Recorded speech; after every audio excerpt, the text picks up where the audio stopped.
Are you getting your candidate experience right? The candidate experience begins from the moment that they first engage in the process with you.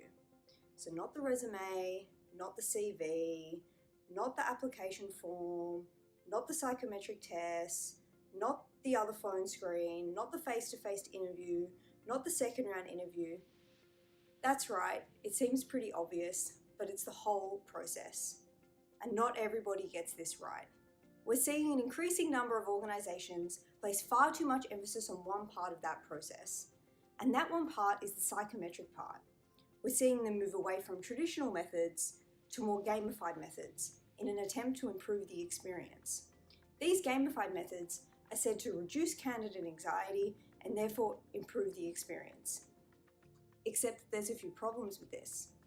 One, we don't know how well these gamified methods predict future job performance, which is the purpose of using tests in the first place.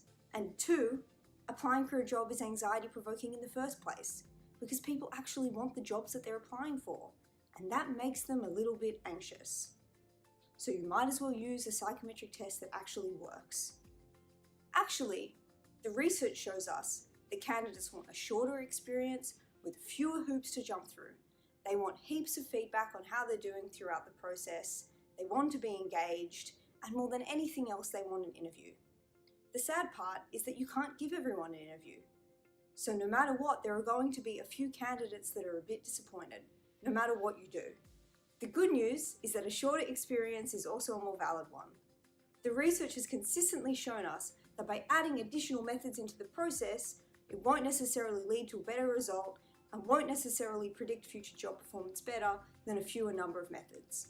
Actually, you don't need more than 2 or 3.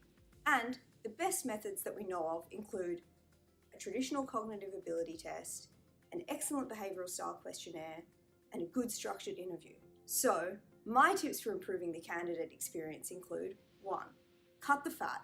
Remove out those unnecessary steps that aren't adding anything to the process. 2. Stick to true and tried traditional psychometric tests which you know actually work. 3. Keep your candidates as engaged as possible throughout the process with regular feedback. And 4. Please don't put far too much emphasis on one part of the process. Remember that it's an end-to-end process and you need to consider all parts. That's all from me. Until next time.